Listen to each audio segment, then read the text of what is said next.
E dando início ao nosso programa dessa semana, o meu convidado Léo, aqui do Bloco do Esporte.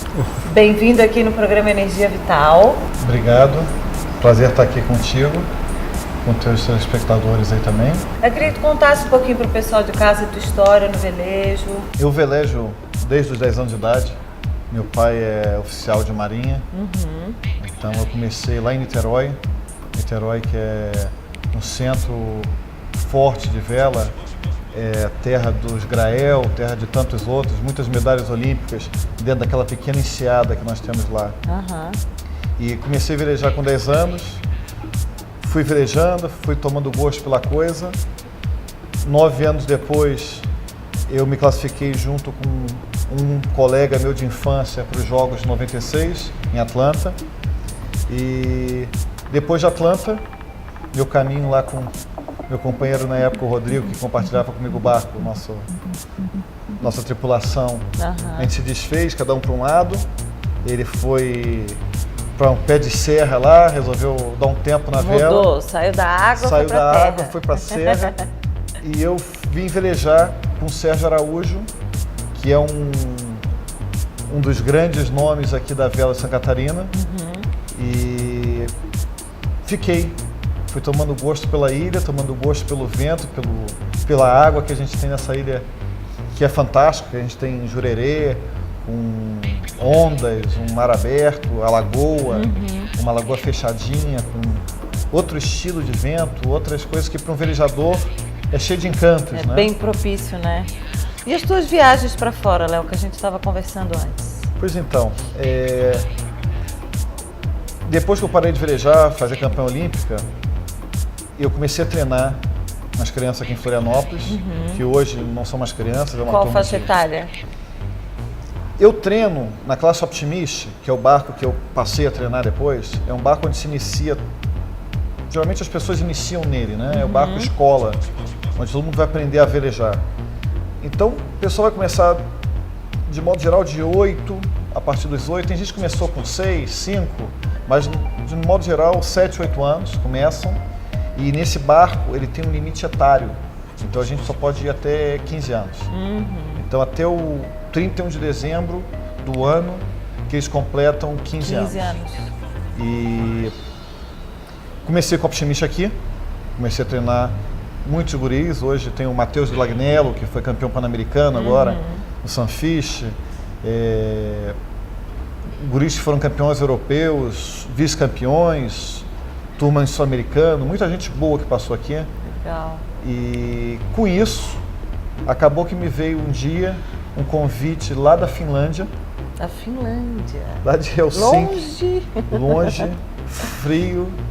E eu fui, porque era uma época que eu estava querendo desafios novos, sabe? E eu fui para a Finlândia,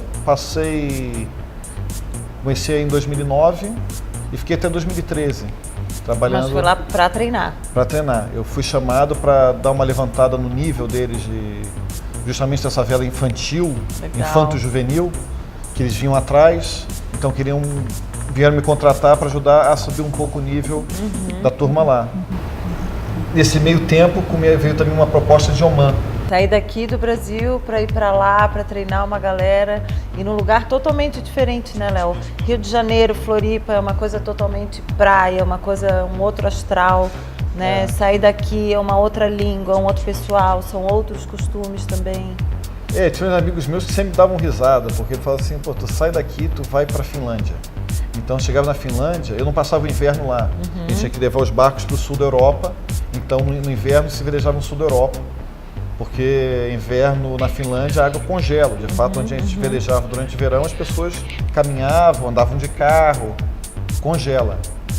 E da Finlândia, eu fui para Oman, onde no verão realmente não dá para ficar na rua, porque derrete, né? Então foi do gelo para o deserto. E no meio tempo ainda com umas idas a Singapura, que ainda era outra realidade, no Extremo Oriente mesmo, uma cultura também bem diferente. As crianças eram completamente das crianças da Finlândia, porque são crianças... Tem aquelas pequenas aldeias que as pessoas saem de casa e são tal tio, tal amigo, é todo mundo meio que parente, são tribos, né? Eles são criados na rua, então gurizada muito mais... Mais safa. Mais safa, gurizada realmente de rua, assim, uma molecada que eu gostava muito de treinar. E na Finlândia, muito interessante pela questão da educação, mas já crianças mais domesticadas, então os trabalhos eram bem diferentes. Um tu tinha que tentar deixar o guri um pouco mais solto e os outros tu tinha que... Eram soltos demais. Era solto demais, mas eram processos, todos eles, interessantes, né? Que para mim, pessoalmente, profissionalmente, eram novos horizontes. E Singapura, aquela coisa de Extremo Oriente, de pessoas muito competitivos, mas super organizados e meio soldados, assim. Então, o que eu tinha que tentar com eles era, era descontrair. Descontrair, me diz o que tu quer fazer. Aí eles me olhavam assim, como assim? O que eu quero fazer? Estamos esperando ordens. Era bem isso. Então, foi legal. No final eles foram se soltando, ficando um pouquinho mais sul-americanos, né? Soltar um pouquinho, dar um pouquinho de jogo de cintura para eles. E aqui no Brasil é diferente, né, Léo? Agora a gente está no final da Volvo Show Race agora também, né? O pessoal chega agora em abril. Vão chegar em Itajaí. E a gurizada, o incentivo da gurizada aqui no Brasil, aqui em Floripa, já teve mais, agora como que tá? Para quem quiser fazer aula, para quem tem interesse na vela, para ter aula tem que ter um barco, não tem que ter, como que é o incentivo, como é que funciona esse mecanismo? As pessoas pensam, olha, é um esporte caro, inacessível, difícil, esporte de rico. E a minha conversa sempre foi, olha, não é que seja um esporte de rico, é um esporte que rico escolhe fazer. Então tu pode encontrar realeza, reis, príncipes velejando. Porque o esporte traz uma série de coisas em termos de desenvolvimento de uma criança, de autonomia, de tomada de decisões, uma série de coisas que realmente tu não aprende na escola. A escola te ensina conteúdo, te ensina o 2 mais 2, mas não vai te ensinar a se autoavaliar.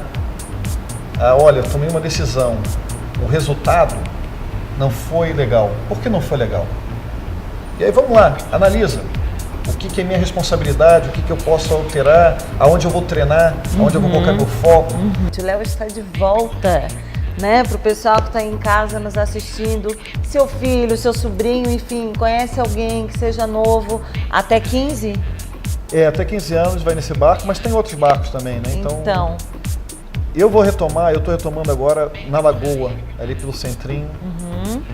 E estou agora acertando ali os finalmente para começar aí mais agora para abril começar algo ali.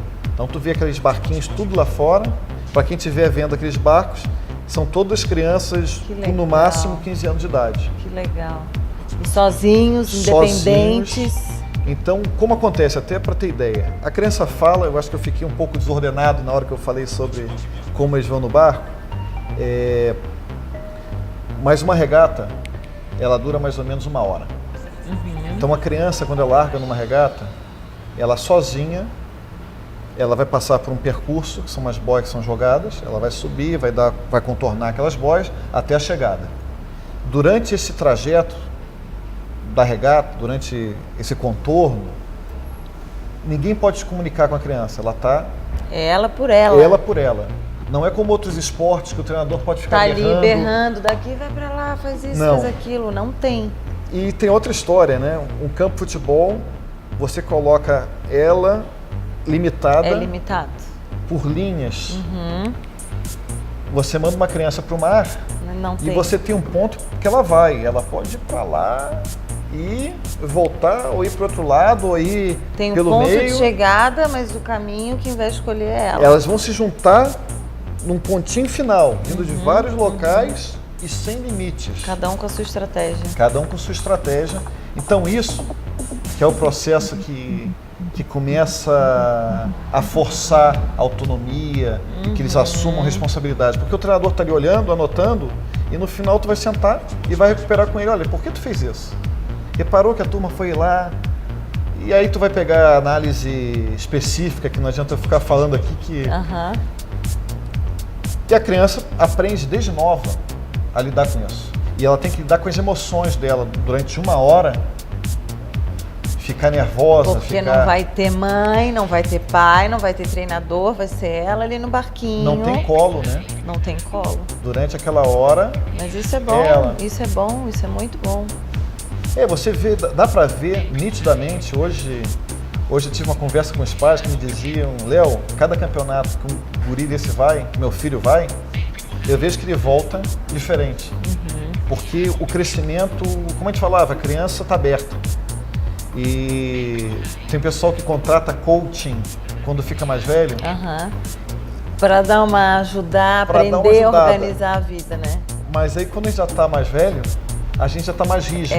A casca já está mais formada. Exato. É diferente de uma criança que está ali mesmo, com a cabeça aberta, que ainda não sabe, então o que disser vai querer aprender, tem essa vontade, né, do novo, do descobrimento. Eu te falo isso porque a minha formação eu sou pedagoga. Você é pedagoga? De formação, então eu tenho essa coisa com criança também, e eu sei o valor que é de estar ensinando, a importância, né, de estar ensinando uma criança também, né, que a gente tem que ter muito cuidado para lidar com eles, porque aquilo ali é para frente, é para a vida. Então, como não tem aprendizado, ainda não sabem, é uma coisa nova, vão ouvir, né, com muita atenção e realmente vão botar credibilidade naquilo ali que a gente está passando, né? É uma posição de responsabilidade, né? Porque você acaba sendo aquele adulto, é uma outra referência adulta para as crianças, né? Então tá, pessoal, para vocês aí, ó, que se interessam por vela, tem interesse de conhecer ou voltar a praticar, o Léo está de volta na ilha. E embora eu tenha falado só de criança, porque realmente a minha paixão é trabalhar com a criançada, também é algo que é para adultos. Com certeza. Até para a gente, não só adulto novo como a gente, mas a turma de 80 anos segue velejando. Uma galera mais experiente, digamos assim. Eu já conheci gente de 80 anos cruzando o Atlântico, que já cruzou o Atlântico aí com 88 anos, está cruzando o Atlântico. Então não é um esporte para criança somente, é para toda a vida. Tem limite, é para toda a vida. Limite de idade. Legal. Então, obrigada pelas tuas palavras aqui, para o pessoal de casa, aqui do programa Energia Vital. E vamos velejar. Vamos velejar. É isso aí, galera. Vamos velejar.